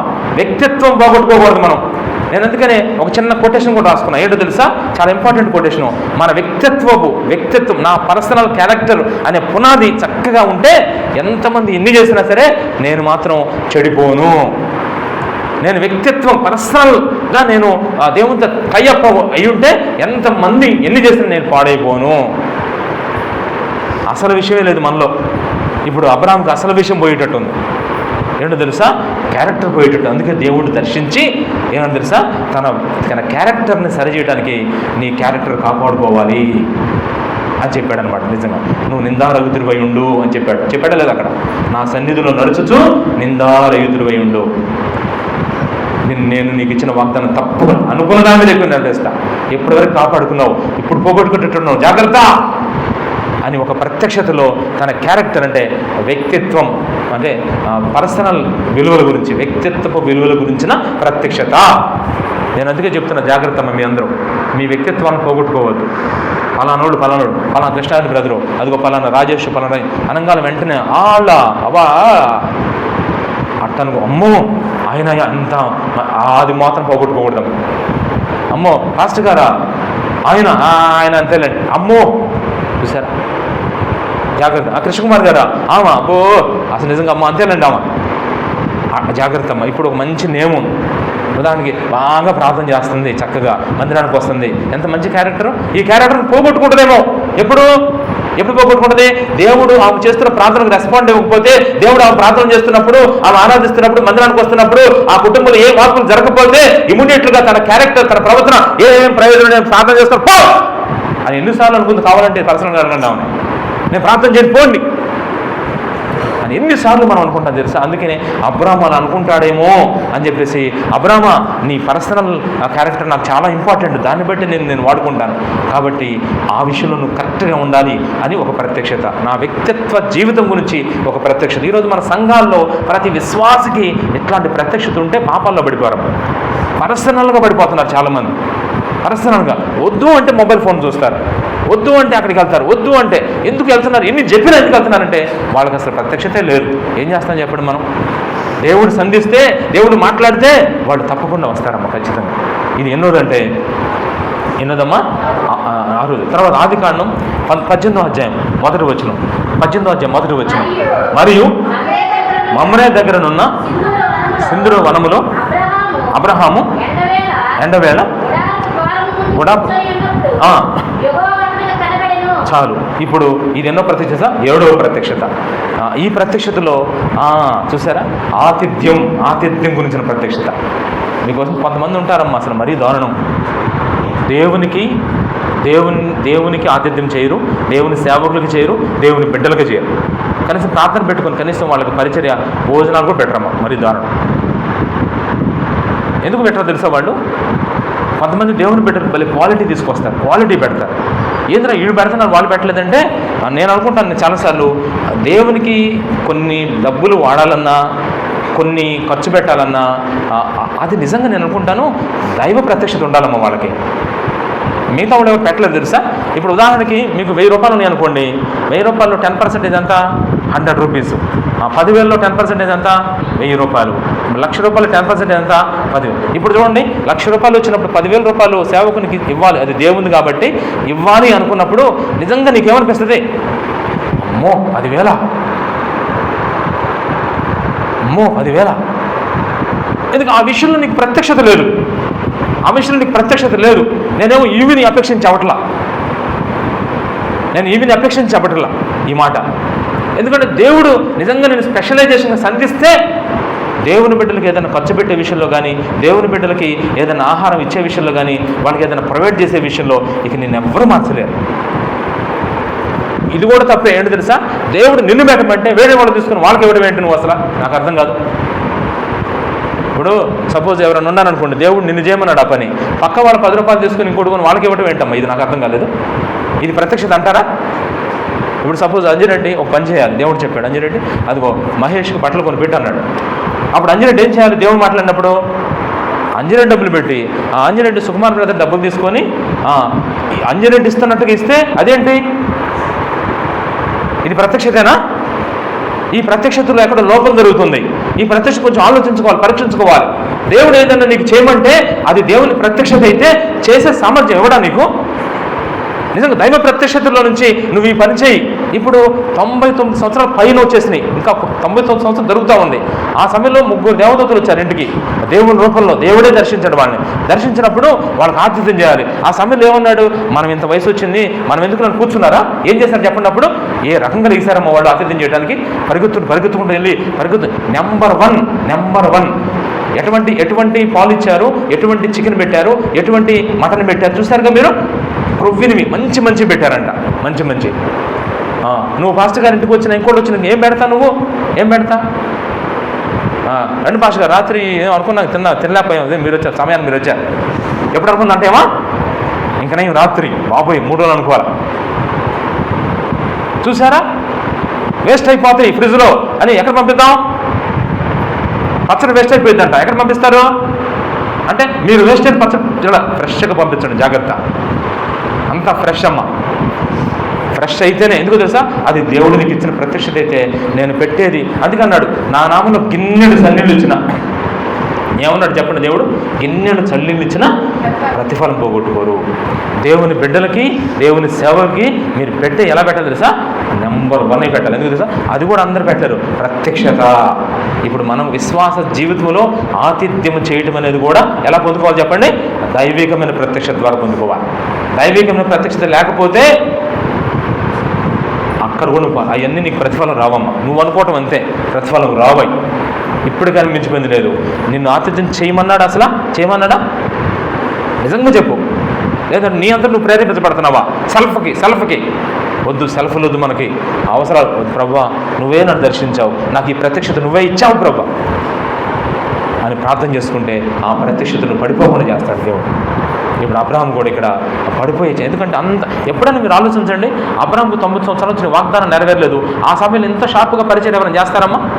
మీరు ఆలోచించండి. వాగ్దానాన్ని నెరవేరి అబ్బాయికి జాబ్ వచ్చింది, ఉద్యోగం వచ్చింది, అప్పుడు ఎలా చేస్తారు? సేవకులు ఎలా పెడతారు? తినండి అని పెడతారు. అసలు ఏది లేదు, అసలు ఏ మాత్రం అన్ని అప్పులే, అన్ని బాధలే, కానీ పిలిచిపెట్ట. ఎంత అద్భుతమైన విషయం! ఎలా పెట్టగలవా? నేను అనుకున్నాను ఆ ప్యాసేజ్ చదివినప్పుడు, అబ్రహాం ఏంది ప్రభు ఎంత ఆద్యత, ఎలా చేయగలిగాడు ప్రభు అంటే దేవుడు అన్నాడు, నేనే అతన్ని దర్శించాను, నేనే అతనికి ఆ విషయాన్ని బయలుపరిచాను, నేనే ఆ విషయంలో అతనికి స్పష్టత ఇచ్చా. అట్లాంటి ప్రత్యక్షత అతనికి వచ్చింది కాబట్టి అతను అలా చేయగలిగాడమ్మా. అంటే విశ్వాసులు ఆతిథ్యం చేసే విషయంలో కూడా ఏం పట్టుకోవాలి చెప్పండి? ప్రత్యక్షత అవసరం. తొందరపడొద్దు. వాళ్ళు పెట్టారు, వీళ్ళు పెట్టారని చెప్పి రేగామనుకో నష్టపోతావు, జాగ్రత్త. వాళ్ళు 10,000 ఇచ్చారు, నేను 20,000 ఇస్తానని చెప్పి జాగ్రత్త. దేవుడు ప్రత్యక్షత లేకుండా ఇవ్వద్దు. ప్రత్యక్షత ఉంటే 1,00,000 కాదు 10 లక్షలు నేను చెప్పడం దేవుడే చెప్తున్నాడు. దేవుడు నిన్ను హెచ్చించకపోతే అప్పుడు ఇది 7. నెక్స్ట్ ఆ తర్వాత 8. ఆదికాండం 18వ అధ్యాయం 17 వచనం. ఆదికాండం 18:17. ఆదికాండం. అప్పుడు యెహోవా నేను చేయబో కార్యము అబ్రహాముకు దాచెదనా? చాలు. నేను చేయబో కార్యము అబ్రహాముకు దాచెదనా. ఇది ఒక ఏం ప్రత్యక్షత? ఇది ఏం ప్రత్యక్షత తెలుసు? అద్భుతమైన ప్రత్యక్షత. ఏంటంటే నశించిపోయే ఆత్మల పట్ల ఒక గొప్ప ప్రత్యక్షత అబ్రాహాముకు వచ్చిందమ్మా, నశించిపోయే ఆత్మల పట్ల. అబ్బో, అసలు ఈ ప్రత్యక్షత విశ్వాసికి ఎంత రేగాలో అబ్బా అనిపిస్తుంది నాకు ఒక్కోసారి ఈ మాట చెప్తున్నప్పుడు. నశించిపోయే ఆత్మలు నిజంగా ఏమ్మా, నశించిపోయే నిజంగా వస్తువులు కాదు, నశించిపోయే చెట్లు కాదు, నశించిపోయే బట్టలు కాదు, నశించిపోయే ఇళ్ళు కాదు, తగలబడిపోయే ఆ యొక్క ఇళ్ళు కాదు. ఇప్పుడు తగలబడిపోయి నాశనం అయిపోయేది ఎవరు చెప్పండి? మనుష్యులు. చూసారా? అమ్మో ప్రభా, సొదొమ గొమొర్రా పట్టణం ఏమైపోతుంది చెప్పండి? సొదొమ గొమొర్రా పట్టణం, దేవుడు అన్నాడు సొదొమ గొమొర్రా పట్టణం అయిపోబోతుంది, ఆకాశం నుంచి అగ్ని గంధకాలతో ఆ పట్టణాన్ని నేను నాశనం చేయబోతున్నాను అని చెప్పాను. చెప్పంగానే అబ్రాహాం ఏం చేశాడు తెలుసా? అబ్బా, ఎంత ప్రత్యక్షత! ఆగట్లేక సింగిల్ వెళ్ళిపోయి ఎంత విజ్ఞాపన, ఎంత ప్రార్థన. ప్రభువా, నశించిపోతున్నారయ్యా, సొదొమ గొమొర్రా పట్టణం నశించిపోతుందయ్యా, వాళ్ళు దుర్మార్గులే, వాళ్ళు పాపులే, వాళ్ళు అతిక్రమం చేసిన వాళ్ళే, వాళ్ళు దోషులే, వాళ్ళు దుష్టులే, వాళ్ళు దుర్మార్గులే. ప్రభువా, నువ్వే కోపగిస్తే ఏమైపోతారు ప్రభువా, ఏమైపోతారయ్యా, నశించిపోకూడదయ్యా, నశించిపోయే ఆత్మల పట్ల నాకు ఇచ్చిన భారంతో ప్రార్థన చేస్తున్నాను అయ్యా, నశించొద్దంటే నేను నశింపజేసేది. వాళ్ళు బాగా దారుణంగా తయారు, వాళ్ళ నడక విపరీతమైపోయింది, వాళ్ళు చండాలంగా తయారయ్యారు. పాపం మీద నా కోపము పరలోకం నుంచి సమస్త దుర్నీతి మీద బయలుపరచబోతుంది. నేను ఆగను అంటే ప్రభువా, ఆ పట్టణంలో ఎన్ని లక్షల మంది ఉన్నారు తెలుసా? అయ్యా, ఒక్క 50 మంది ఉంటే కాపాడతావా ప్రభువా, అయ్యా అని ఏడ్చాడమ్మ దేవుని దగ్గర. ఏడిస్తే దేవుడు అన్నాడు, ఓకే, నువ్వు చెప్పినట్టే చెప్తాను. అయితే 50 మంది కూడా పట్టలేదు ప్రభువా, ఒక 10 తగ్గించుకున్నాను ప్రభా. వేరు మాడుతున్నాడు. ఎందుకు తెలుసా? ఆత్మల భారము. అవును ప్రభువా, అయ్యా నలిగిపోతుంది నా దేశం, నలిగిపోతుంది నా గ్రామం, నలిగిపోతున్నాయి అయ్యా మా చుట్టూ ఇళ్ళు, నలిగిపోతున్నారు. అనేక మంది సృష్టికర్తలు దేవుని తెలుసుకోక నాశనమయ్యే ఆత్మలు ఎందుకు ప్రభా? ఆత్మల కొరకునైనా నాకు భారము ప్రభా. అసలు ఈ ప్రత్యక్షత నీకు లేదు కాబట్టి నీ ఇష్టం తీరుస్తున్నావు. ప్రియ సహోదరి సహోదర, దేవుని వాక్యం చెప్తామంది, ప్రభా నలిగిపోతుంది ప్రభా, నలిగిపోతుంది నా ప్రియ భారతం, శాంతి సమాధానం దయచేయుమయ్యా. ప్రభా నలిగిపోతుంది ప్రభా, నా కుటుంబం, నా బిడ్డలు అయ్యా నాశనానికి వెళ్ళిపోతున్నారు ప్రభా. ఆత్మల్లో మీ కుటుంబంలోని పిల్లలు ఆత్మను రక్షించబడకపోతే ఆ నాశనానికి వెళ్తే ఎంత తగలబడిపోయి ఎంత భయంకరంగా బాధపడుతున్నారు. నీకు తెలుస్తుందా? అస్సలు తెలుస్తుందా? ఆ ప్రత్యక్షత లేదు నీకు. అందుకే ప్రార్థన చేయండి. రండి, ఒక కూడికి పెట్టుకొని మన ఊరి కోసం, మన గ్రామం రక్షించాలంటే కళ్ళలో ఆ కడుపుల నీళ్ళు కలగకుండా సోమరివి, నువ్వు అజాగ్రత్తపడాలి, నీలో నిర్లక్ష్యం ఉంది, జాగ్రత్త. యెహోవా కార్యమును అజాగ్రత్తగా చేస్తే నీ మీదకి ఆశీర్వాదం వస్తుందా? శాపడుతున్నారా అని దేవుని వాక్యం చెబుతుంది. నేను చెప్పడం కాదు, ఇది ఆత్మలు పారమలేదు. అసలు ఆత్మలకు నిన్నెందుకు పిలిచాడు, నిన్నెందుకు ఏర్పాటు చేస్తున్నాడు, ఆ పిలుపుని ఏర్పాటు ఎందుకు నిశ్చయపరిచాడు, ఇన్ని నిరుత్సాహాలు వచ్చినా ఎందుకు నీకు ప్రత్యక్షత ఇచ్చి ఇన్ని శోధనల నుంచి ఎలా నడిపిస్తున్నాడు. ఇప్పుడు అబ్రాహామును దేవుడు ఎలా నడిపించాడు తెలుసా? ఆత్మల భారం వైపు నడిపించాడు. ఎంత ఆత్మల భారం ప్రభువా, ఆత్మల భారం అయ్యా ఇది. నిజంగా 40, 30, 20 చివరికి 10 మంది. చూసారా? 10 మంది. అసలు వాళ్ళ భజన అర్థం దేవుని దగ్గర. నీ గురించి నువ్వే ప్రార్థన చేసుకోలేకపోతున్నావు. ఈరోజు విశ్వాస జీవితానికి అవసరమైంది నశించే ఆత్మల పట్ల ఏముండదు తెలుసా? ఒక భారం ఉండాలి. ప్రసవేన లోలాస్ నగర్లో ఉన్న బిడ్డలకి ఆ నాశనమయ్యే ఆత్మల పట్ల భారం. అయ్యి ఆ భారం లేదు కానీ వాడు ఆ మాట అన్నాడు, వీడి మాట అన్నాడు, వాడిని అంత చూస్తాను, వీడంతా చూస్తాను, వాడి మీద కసి చేస్తాను. ఏంటమ్మయ్యవి? రేపు లెక్కలో తీసుకొచ్చినప్పుడు నిన్ను దేవుడు ఏం చేస్తాడు చూడు. నేనంటాం కదా, బైబిల్ చాలా హెచ్చరిస్తుంది ఈ మాట. ఆత్మావేశంతో దేవుడు కదిలించిన ఈ మాటని జ్ఞాపకం చేసుకోవాలి మీరు. అందుకే ప్రభువా, మేము బాగా ప్రార్థన చేసుకుంటామయ్యా, మా గ్రామం కోసం బాగా ప్రార్థన చేస్తామయ్యా, మా పిల్లలు పాడైపోతున్నారు. ఏంటి ప్రభువా, ఎంత ప్రార్థన చేయాలమ్మా. ఆత్మల భారం. చూసారా? నిజంగా ఈరోజు చాలామందికి ఆత్మల బాధ. ఆహారం లేకపోతే బాధ, వర్షం వస్తే ఎందుకు బాధ? నీ బాధ వర్షం వస్తే పంటలు పాడైపోతాయి. వర్షం వస్తే పంటలు పాడకూడదు. దేవుని యొక్క ఉద్దేశాలు ఈ గ్రామంలో నెరవేరితే ఆత్మలు పాడైపోతున్నాయి. మానవుడు ఫుడ్ కోసం బతుకుతున్నాడా? బియ్యం మనిషి కోసమా? మనిషి బియ్యం కోసమా? నాకు తెలియకూడదు చెప్పండి. డబ్బు కోసం మనిషి బతుకుతున్నాడా? మనిషి కోసం డబ్బు ఉందా? ఈ పంటలు, ఈ పొలాలన్నీ మనుషుల కోసం ఉన్నాయా, లేదా మనుషులే వీడి కోసం బతుకుతున్నారా? దీనికి ఆన్సర్ చేయండి. ఈ పొలాల నుంచి వచ్చే ధాన్యం గొప్పదా? ఈ లోకంలో ఉన్న మనుషులు గొప్ప వాళ్ళ? పక్కనే పెట్టండి. మన వలపాపురంలో పండిన పంట అంతా తీసుకొచ్చి ఒక పక్కన పెట్టండి. నశించిపోయి ఒక ఆత్మ పక్కన పెట్టండి. ఎవరు గొప్పవాళ్ళు చెప్పండి? వీళ్ళు గొప్పవాళ్ళం. అసలు నీకు ఈ పంట పోతుంటే ప్రార్థన చేయండి పాస్టర్ గారు.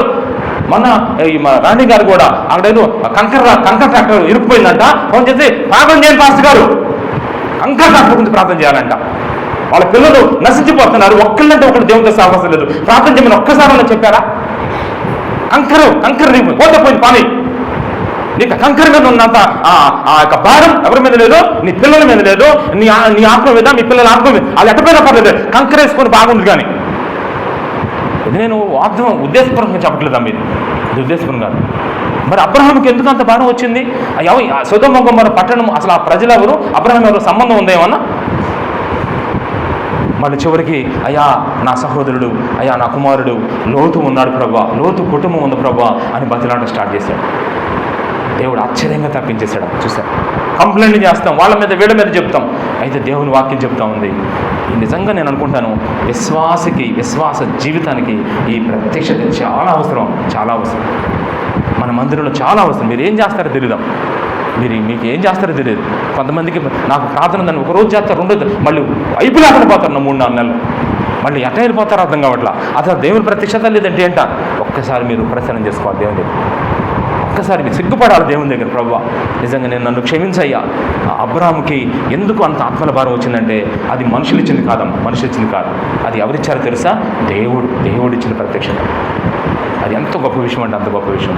ఆ ఆత్మల భారము అనే ప్రత్యక్షత ఈరోజు మన సంఘాలు ఎవరెవరు కావాలి చెప్పండి అమ్మా? ఎవరు కావాలమ్మా? అందరికీ కావాలి. అందరికీ వస్తే మన మందిరాలు ఎందుకు అభివృద్ధి అవ్వమ్మా? మందులు నేను తెచ్చుకుంటాను, ఆ తర్వాత మీరు తెచ్చుకోండి, పోటీ పడదాం. అంతేకాని అలగటం ఏంటమ్మా? ఇవి నిజంగా అలగటం చేస్తున్నారు ఈ మధ్య కొంతమంది విశ్వాసం. ఎవరి మీద మన ఎలుడు, ఎవరి మీద నీ కోపం, ఎవరి మీద నీ పగ, ఎవరి మీద? సేవకుని మీద, విశ్వాసుని మీద. చెయ్యి, ఎంతకాలం చేస్తావు చెయ్యి, జాగ్రత్త. ఒకరోజు నేను తీర్పులోకి తీసుకొస్తాడు. అప్పుడు దేవుడు ఏం మొదలు పెట్టాడు. నువ్వు ఇప్పుడు చేసే ప్రతి పనికి ఒకరోజు లెక్క చెప్పాలి, పనిష్మెంట్ అనుభవించాల్సిందే. నేను చెప్పడం కాదు, సమస్త దుర్నీతి మీద పరలోకం నుంచి కోపం వస్తుంది బయటికి. చెప్పలేము, ఎప్పుడు వస్తుందో తెలియదు, ఎవరెవరిని ఎలా చెప్తాడో తెలియదు. కట్ ఆఫ్ అని చెప్తాడు దేవుడు. నేను చెప్పను, బైబిల్లో చెప్పింది, వాడిని కొట్టేసే జనాల నుంచి అంటాడు దేవుడు. ఆయన కోపం దిగిందంటే ఏమైపోతాం తెలియదు. అందుకని దయచేసి వాదాలు మానండి. చూసారా, వాదాలు భేదాలు అన్నీ మాని ముందర మన కర్తవ్యం, దేవుడు మనకిచ్చిన కృప, దేవుడు మనకిచ్చిన విజన్, దేవుడు మనకిచ్చిన దర్శనం, దేవుడు మనకిచ్చిన పిలుపు, దేవుడు మనకిచ్చిన ఏర్పాటు, దేవుడు మనకిచ్చిన నిశ్చయం, వీటిని పట్టుకున్నాం గట్టిగా. వీటిని పట్టుకుని ప్రభువా ఇదిగో నన్ను ఎందుకు పిలిచావు ప్రభువా, నన్ను ఎందుకు ఏర్పాటు చేసుకున్నావు, ఏంటి ప్రభు ఈ కాదయ్యా, నిజంగా కొన్ని ఆత్మలను నేను రక్షించాలి ప్రభువా, పట్టుదలతో ప్రార్థన చేయి. దేవుడు నిన్ను నడిపించకపోతే అప్పుడు ఖచ్చితంగా.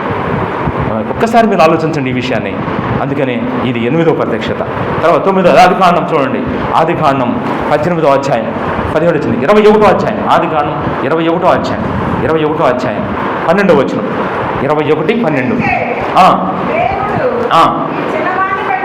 ఈ చిన్నవాణిని బట్టి దాసుని బట్టి నువ్వు దుఃఖపడవద్దు. చాలు.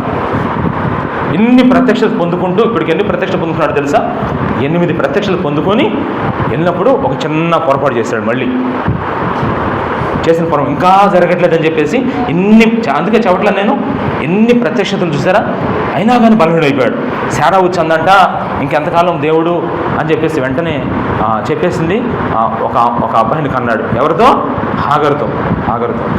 కన్న తర్వాత ఏమైందంటే అక్కడ మిస్టేక్ ఇంతకు ముందే జరిగిపోయింది. ఇప్పుడు ఏంటంటే గొడవలు అవుతున్నాయి ఇంట్లో మళ్ళీ. ఎవరెవరు గొడవలో తెలుసా? ఇస్సాకు. ఎవరెవరు గొడవలు అవుతాయి? ఇస్సాకుకి ఇష్మాయిల్కి. మరి అప్పుడు చిన్న మిస్టేక్ చేసేసాడు కదా, తొందరపడి చేసిన తప్పు వల్ల ఇప్పుడు శారా వచ్చి అంటుందంట, హాగర్ని నేను నీ దగ్గర పంపించాను, నువ్వు ఇష్మాయిల్ని కన్నావు, ఇది నన్ను బాగా భయంకరంగా తిడుతుంది, కాబట్టి హాగర్ నువ్వు పంపించేసాయి, ఇష్మాయిల్ కూడా పంపించేసాయి అన్నాడంట. ఇప్పుడు అబ్రహాంకి శ్రమ వచ్చింది, దుఃఖం వచ్చింది. ఇప్పుడు అబ్రహాంకి కష్టం వచ్చింది, బాధ వచ్చింది, దుఃఖం వచ్చింది. ఏంటో తెలుసా దుఃఖం? ఇప్పుడు అబ్రహాం మనసంతా ఎవరి మీద ఉంది చెప్పండి? ఎవరి మీద ఉంది? హాగర్ మీద, ఇష్మాయిల్ మీద ఉంది. వాళ్ళు కూడా ప్రేమించాడు బాగా. అయితే దేవుడు ఏమన్నాడు తెలుసా? దేవుడు అబ్రహామును దర్శించాడు ఆ సమయంలో. అంటే ఈ ప్రత్యక్షత ఏ ప్రత్యక్ష అంటే కొన్నిసార్లు విశ్వాస జీవితంలో శ్రమలు ఎదురవుతాయి అమ్మ, కష్టాలు ఎదురవుతాయి. ఇక్కడ కూర్చున్న నీ జీవితంలో ఎందుకు ఈ శ్రమలు వస్తున్నాయి, ఎందుకు ఈ కష్టాలు వస్తున్నాయి, ఎందుకు ఈ బాధలు వస్తున్నాయి చెప్పలేవా? నీకెందుకు ఈ కష్టం వస్తుంది చెప్పలేవా? ఎందుకు చెప్పలేవు తెలుసా?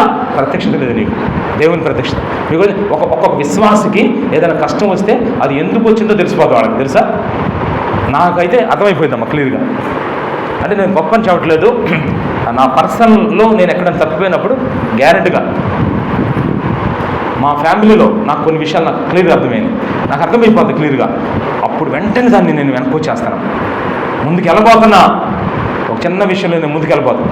నేను ఒక మిస్టేక్ జరిగితే మరి సూర్యకి కీళ్ళవాతం వచ్చింది. సూర్యకి చాలా బాధ అనిపించింది ఆ రోజు. నేను చేసిన మిస్టేక్ని బట్టి ప్రభు దగ్గర పశ్చాత్తాపంతో వేడుకున్న తర్వాత దేవుడు అద్భుతంగా తనని స్వస్థపరిచాడు. తర్వాత మరలా అట్లాంటి మిస్టేక్లకు వెళ్ళాలి అనుకున్నా. వెంటనే ఆ రోజే కరెక్ట్గా మళ్ళీ తను పెయిన్స్ అనంగానే వెంటనే నాకు అర్థమైపోయింది విషయం. వెంటనే దేవుడు చూసారా, ఇప్పుడు మా కుటుంబంలో పిల్లలుగా నాకు కానీ ఎవరికైనా సరే ఏదన్నా ఒక ఇష్యూ జరిగిందంటే దాన్ని వెనక అర్థమైపోయింది మాకు. అందుకే ఎవరిని బట్టి, వాళ్ళని బట్టి, వీళ్ళని బట్టి కాదు, వస్తే మమ్మల్ని బట్టే వస్తాయమ్మ. వేరే వాళ్ళని బట్టి వస్తే అది మాకు మేరే. ఇది ఎలా తెలిసింది మాకంటే ప్రత్యక్షత. చూసారా, నీ కుటుంబంలో వచ్చే శ్రమ దుఃఖం వెనకమాల, ఎందుకంటే మనం దేవుని బిడ్డలు అమ్మ. ఆయన తెలియకుండా వస్తే చెప్పండి, దేవుని తెలియకుండా నీకేమైనా జరుగుద్దా? మీ ఇంట్లో పిల్లలకి అనారోగ్యాలైనా సరే అది వాళ్ళు వేస్ట్గా ఒకవేళ తొందరపడి ఏదైనా తిన్నా ఏదైనా చేసినా కానీ వీటన్నిటికీ వెనకమాల ఒక అద్భుతమైన ప్రత్యక్షత అన్నాడు దేవుడు. ఏమన్నాడు తెలుసా? ఈ సమయంలో నువ్వు దుఃఖపడొద్దు, శారా చెప్పినట్టుగా పంపించేసాయి, వాళ్ళని పంపించేసాయి బయటికి అన్నాడమ్మా. ఇక దేవుడు అసలు నిజంగా శారా పంపించేవాడా? భార్య వచ్చి ఏమండి ఇష్మాయిల్ పంపించేసేయండి, హాగర్ని పంపించేసేయండి, వీళ్ళు ఉండడానికి వీలేదు ఇంట్లో అంటే, ఏంటి అట్ట అంటావు నువ్వు అని గొడవ పెట్టుకున్నాడు శారాతో. ఆ సమయంలో అద్భుతంగా దేవుడు ప్రత్యక్షమై ఏమన్నాడు తెలుసా అబ్రాముతో? అబ్రాము, వాళ్ళ విషయంలో దుఃఖపడొద్దు, ఈ విషయంలో నీ భార్య చెప్పిన మాట విను, పంపించేసాయి. అప్పుడు అబ్రాము ఏం చేశాడు తెలుసా? ఆశ్చర్యంగా పంపించేశాడు. శారా చెప్తే వెండు, ఇంకొకటి చెప్తే వెండు, ఇంకొకటి చెప్తే వెండు. కానీ అబ్రాము ఎవరు చెప్తే వింటారు? ఆ దేవుని ప్రత్యక్షత వచ్చేసింది ఇక్కడ. అందుకే మీ శ్రమల్లో, మీ దుఃఖాల్లో, మీ కష్టాల్లో అసలు దేవుడు ఏం మాట్లాడుతున్నాడు వినండి. శ్రమను తీసేయి ప్రభా, దుఃఖాన్ని అసలు అడగొద్దు మీరు. ఈ శ్రమను తీసేయి, ఈ దుఃఖాన్ని తీసేయి, ఈ బాధను తీసేయి అని అడగొద్దామా మీరు? ఇలా అడగండి, ఈ శ్రమ, ఈ దుఃఖం, ఈ బాధ ఎందుకు ఇచ్చావో నాకు తెలియజేయి ప్రభా, నాకు తెలియజేయి. ఇది నా మేలు కోసం ఇచ్చావా, లేదంటే ఎందుకు ఇచ్చావు? ఏదైనా లెసన్ నేర్పిస్తున్నావా? ఇంకా నేనేం నేర్చుకోవాలి, ఇంకా నేను ఎలా ఎదగాలి, ఇంకా నేను సరి చేసుకోవాల్సి ఉందా? ఇలా ఈ ప్యాటర్న్లో అడగండి, దేవుడు నీకు బయలుపరుస్తాడు ఖచ్చితంగా. అది ఫుల్ఫిల్ అయ్యేదాకా, అది నేర్పించేదాకా నీ కార్యం జరగదు. నీ శ్రమగానే ఉంటుంది, నీ దుఃఖం దుఃఖంగానే. ఎందుకంటే దేవుడు అద్భుతమైన దేవుడు అమ్మీనా, ఈయన పద్ధతి గల దేవుడు, ఈ క్రమం కలిగిన దేవుడు, ఎడపడితే చేసేవాడు. అదే నేను చెప్పట్లేదు, మీకు దైవ ప్రత్యక్షత పొందుకుంటే మనకు అర్థమైపోతాయి. మనమేమో ఏదో 6 నెలలకు వస్తారు, 6 నెలలకు చుట్టపు చూపున మందిరానికి వస్తుంటే అర్థమవుతాయా? ఆదివారం మాత్రం వస్తారు, ఆదివారం క్రైస్తవులు కొంతమంది, సండే క్రైస్తవులు, ఆదివారం మాత్రం, అది కూడా గగనం అంటారు వచ్చేవాళ్ళు. అసలు మీకేం తెలుస్తే చెప్పండి? ఆదివారం వస్తే ఇప్పుడు పిల్లలకి మా పిల్లలు అంటున్నారు వెళ్ళే స్కూల్కి చాలక మళ్ళీ ట్యూషన్ క్లాస్ పెట్టించాలంట వాళ్ళకి. ఎందుకంటే 10th క్లాస్ అంట, అమ్మో 10th క్లాసు కాబట్టి ఎక్స్ట్రా క్లాసులు పెట్టాలంట. మరి క్లాసుల్లో ఎక్స్ట్రా క్లాసులు ఎందుకు పెడతారు? చాలా ఇంపార్టెంట్ ఉంది కదా, అవి 10th క్లాస్ ఎగ్జామ్స్ కంటే ఇంపార్టెంట్ కదా మనకు వచ్చే పరీక్షలో, అంతకంటే ఇంపార్టెంట్. అట్లాంటప్పుడు నువ్వు ఎట్లా రావాలి మందిరానికి? ఆదివారం నాడు ఆలస్యంగా ఎప్పుడో అట్లా వస్తామమ్మా నువ్వు చెప్పు. ఈరోజు ఒక మంచి తీర్మానం తీసుకో. గుర్తొస్తే ఏదో కూడికలప్పుడు ఉద్యమంతో 4 రోజులు వచ్చి అసలు అది ప్రత్యక్షం కానే కాదు. ఇంతకుముందు నేను సర్వశక్తి గల దేవుణ్ణు, నువ్వు ఫలించి అభివృద్ధి పొందమైన మాట ఎంత చెప్పుకున్నావు, ఆ రోజు ఊగారు భలే బాగా, అసలు అమ్మో అన్నారు. ఆ తర్వాత ఎంతమంది పడిపోయారు వెనక్కి? మన దేవుని కృపల్లో కొంతమంది పడిపోయారు, మళ్ళీ పట్టుకున్నాడు అని. మరి ఇన్నిసార్లు పడిపోతాం, ఏంటిది నిలబడటం తెలియదా మనకి? ఈ కూడికలు, ఈ ఆరాధనలు, ఈ స్పెషల్ మీటింగ్స్ ఇవన్నీ ఎందుకు? షో అంటే చూపించుకోవడానిక? మాకు కూడికలు జరిగినాయి చెప్పుకుంటాలి, 40 రోజులు దానియాలు ఉపవాస ప్రార్థన 21 రోజులు అని చెప్పుకున్నాం ఒక ఆయన మన ఊరిలో. ఇంకో పెంతెకోస్తు 50 దినాలు అంటున్నాడు, మోషే 40 అంటున్నాడు. మనం చేయలేకమ్మా. ఎందుకు ఈ కూడికలు? అయితే ఈ కూడికలు అందుకు కానే కాదమ్మా, గుర్తుపెట్టుకోవాలి. దేవుని యొక్క ప్రత్యక్షత నుంచి వచ్చిన ఈ కూడికల్లో ఒక గొప్ప ప్రత్యక్షత నీకు ఇవ్వాలని దేవుడు ఆశపడుతున్నాడు. అందుకని ఈ కూడికలు ఏర్పాటు చేశాడు. ఆ ప్రత్యక్షత ఎంతమంది పొందుకుంటారో నాకు తెలియదు. నీ జీవితంలో కలిగే ప్రతి ఇన్సిడెంట్కి, నీ పిలుపులో, నీ ఏర్పాటులో, నిశ్చయితలో, శోధనలో, ఇంకా చెప్పాలంటే నిరుత్సాహంలో ఒక ప్రత్యక్షత పొందుకోవాలి. పొందుకోకపోతే నువ్వు ఇంకా చెప్పాలంటే దేవునికి దూరం అయిపోతావు, దేవుళ్ళు నిలబడలేవు. ఒక రకంగా చెప్పాలంటే ఆత్మ ప్రత్యక్షత సంఘానికి దేవుడు ఇచ్చేశాడు కూడా ఆల్రెడీ, తెలుసా? ఎవరెవరికి ఏ ఆత్మ, కానీ మనమే పొందుకోలేకపోతున్నాం. ఇది ఏ ప్రత్యక్షత అంటే శ్రమల్లో, దుఃఖాల్లో దేవుని ప్రత్యక్షత. తర్వాత 9 అయిపోయింది. 10 ఆదికాండం 22:1. ఆదికాండం 22:1. ఆ సంగతులు జరిగిన తర్వాత చాలు. ఇక్కడ ఇంకోసారి 9, 10వ సారి ప్రత్యక్షమే. 2 తెలుసా? దేవుడు పెట్టే పరీక్షలు. ఈసారి నీకేమొస్తాయి తెలుసా? దేవుని పరీక్షలు. జాగ్రత్త వినాలి. ఇందాక మనకి మూడవ ఏంటంటే నాలుగవ ప్రత్యక్షత దేని నుంచి వచ్చింది? శోధనలు. అవి అపవాది నుంచి వచ్చినాయి. అపవాది నుంచి వచ్చిన శోధనలు అక్కడ ప్రత్యక్షత పొందుకున్నాడు. ఇప్పుడు దేవుని నుంచి వచ్చినాయి పరీక్షలు. ఇప్పుడు జాగ్రత్త వినాలి. ఇప్పుడు దేవుని నుంచి పరీక్షలు. మామూలు పరీక్ష, మీ పరీక్ష అది ఎంత భయంకరమైన పరీక్ష? నీకిష్టమైనది. మీకు విషయం తెలుసా? నువ్వు బాగా ప్రేమిస్తున్నావు, అది ఈరోజు కూడికలు దేవునికి ఇచ్చేసేయాలి. నీకు ఇష్టమైన దేవునికి ఇచ్చేసేయాలి. ప్రభా నువ్వేగా ఇచ్చింది, మళ్ళీ ఇవ్వాలా? ఇది పెద్ద నిజంగా దేవుడు మాట్లాడుతున్నారా లేదా ఎవరు మాట్లాడుతున్నారా అని అనుకోవద్దమ్మా. ఖచ్చితంగా ప్రభు అంటాడు, ఇస్సాకుని దేవుడే కదా ఇచ్చింది. ఇప్పుడు దేవుడు ఏమన్నాడు అబ్రాహాముతో? ఇస్సాకుని నాకు ఇచ్చేసే అన్నాడు. ఇప్పుడు ఈ పరీక్ష ఎందుకు పెట్టాడు తెలుసా? దేవుని ద్వారా వచ్చే పరీక్షలు ఎందుకు వస్తున్నాయి అది అర్థం కావాలి మనకి. దేవుడు పెట్టే పరీక్షలు నిజంగా ఇది దేవుడు పెట్టిందేనా లేదా సైతాన్ పెట్టాడా, లేదంటే నా ద్వారా వస్తుందా, ఇది నీకు అర్థం కావాలి. అర్థం కాకపోతే అన్నీ ఒకే తాడి కింద కట్టేసుకొని నీ ఆత్మీయత పాడైపోద్ది. అందుకని మన జీవితంలో కొన్ని దేవుడు పెడతారు. అసలు దేవుడు నిజంగా నేను ఒక మాట అడుగుతాను, చెప్పండి అమ్మా. దేవుడు మనల్ని పరీక్షిస్తాడంటారా ఇక్కడ ఉండేవాళ్ళు? దేవుడు ఎవరిని పరీక్షిస్తాడు బైబిల్ ప్రకారం చెప్పండి? దేవుడు ఎవరిని పరీక్షిస్తాడు? ఎగ్జామ్స్ ఎవరికి? పరీక్షలు ఎవరికి తెలుసా? ప్రిపేర్ అయిన వాళ్ళకే కదమ్మా. సిద్ధపడిన వాళ్ళకి ఎగ్జామ్స్. సిద్ధపడకుండా కూడా ఎగ్జామ్కి వెళ్తారు. సిద్ధపడకుండా కూడా వాళ్ళు రాసినట్టే ఉంటుంది, రాసినట్టే. కానీ ప్రిపరేషన్ పరీక్షలు ఎవరికంటే మంచి ప్రతి ఆదివారం చర్చికి వస్తూ రోజు ప్రార్థన చేసుకుని వాక్యం చదువుకొని చక్కగా దేవుని వెంబడిస్తావు కదా, అప్పుడు వస్తాము నీకు పరీక్ష. తెలుసా? అది తెలియక నువ్వు సరిగ్గా ప్రార్థన రాకపోయినా దేవుడు నన్ను పరీక్షిస్తున్నాడు అంతా ఉంటుందే. నీకు తెలియట్లా ఆ విషయం, అంత ట్రాష్, నీకు తెలియదాం. దేవుడు ఎప్పుడు అలా పరీక్షించడు. అపవాది పెట్టాయి అన్నీ కూడా. మీ ఇంట్లో వచ్చే కలహాలు కానీ గొడవలు కానీ ఇరుగుపొల నుంచి వచ్చే కూడా అన్నీ అపవాది పెట్టాయి, దేవుడు పెట్టేదిగా. దేవుడు పెట్టిన పరీక్ష అంటానికి నేను ఉదాహరణ చెప్పమంటారా? దేవుడు కనుక నాకు పరీక్ష పెడితే దేవుడికి నేను బాగా దగ్గర అవుతానా దూరం అవుతానా? మీరు ఒకసారి చెప్పండి తెలుసుకొని. దేవుడు ఒక పరీక్ష మీ ఇంట్లో పంపిస్తే అది దేవుడు పెట్టిన పరీక్షే అయితే మీరు మీ కుటుంబం దేవునికి దగ్గర అవుతారా దేవునికి దూరం అవుతారా? మరి నువ్వేమవుతున్నా? నాకు దేవుడు ఇస్తున్నాడు పాస్టర్ గారు పరీక్ష అంటున్నావు, కానీ నువ్వు దేవుని దగ్గర అవుతున్నావా? అంతకుముందు ఎట్టొచ్చేదాన్ని ఇప్పుడు ఎట్టొస్తున్నా. మళ్ళీ ఈ పరీక్ష కూడా ఎవరు పెట్టారో దాన్ని మీ దేవుడి మీద వస్తున్నారు. అమ్మో, దేవుడు పరీక్షించేంత కాలం నీకుందా? దేవుడు పరీక్షించేంత భక్తి చేస్తున్నావా? దేవుడు పరీక్షించేంత ప్రార్థన నీ దగ్గర ఉందా? దేవుడు పరీక్ష పెట్టే అంతగా నువ్వు చక్కగా రాటుదేలేవా దేవుల్లో? మన చిన్న గోరె పిల్లలు చూడండి ఒకసారి. అందుకనే ప్రతి దేవుడి పరీక్ష అనొద్దమ్మా. అబ్రాహాము మాత్రం దేవుడు పరీక్షించాడు. ఎట్లా అనిపించాడు? ఇది దేవుని పరీక్ష అంటానికి ఒక ప్రత్యక్షత వచ్చేసింది. చూసారా? నిజంగా విచిత్రం ఏంటంటే దేవుడు పెట్టిన పరీక్షలు కూడా నెగ్గాడా ఓడిపోయాడా? ఎలా నెగ్గలిగాడంటే ప్రత్యక్షత. చూసారు? ప్రత్యక్షత. ఇది ఎన్నోదంటే తర్వాత ఆదికాండం 22:11 22:11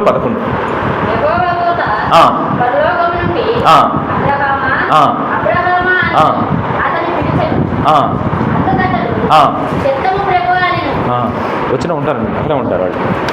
మాకు 22:11 చదవండి. 22 ఇప్పుడు చదివింది.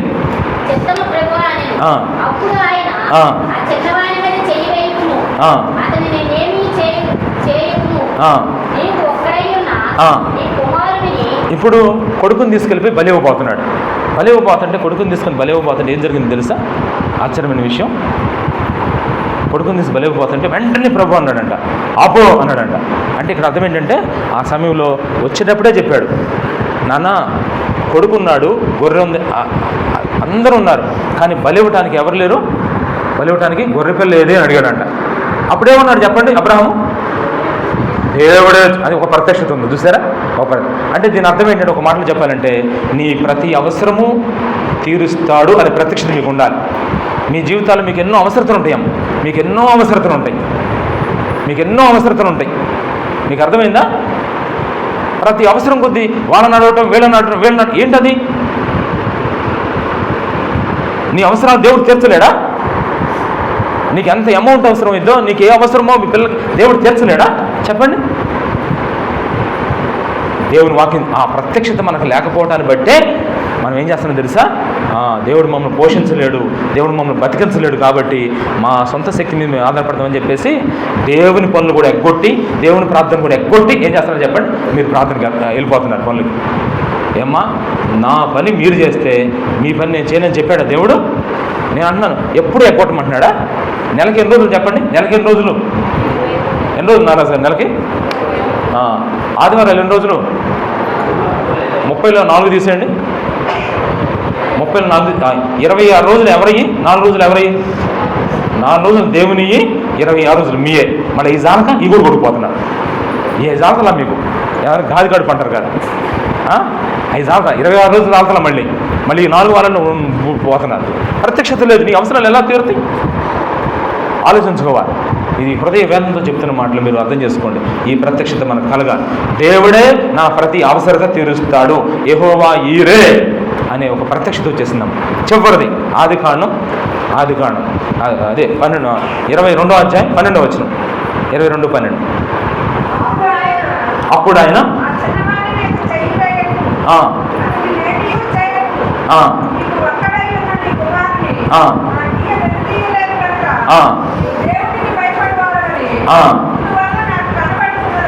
అది చాలు, ఇంక ఇదంతా ఎక్స్ప్లెయిన్ చేయలేను కానీ ఒక మాట చెప్తాను.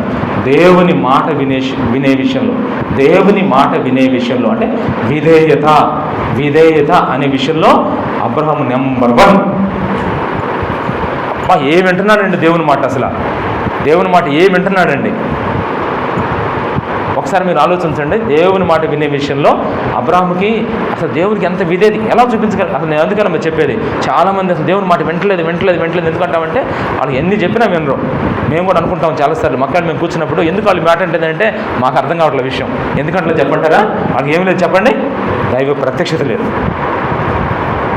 దైవ ప్రత్యక్షత లేకే వస్తున్నా అంటారు. ఎక్కడ వస్తున్నారు?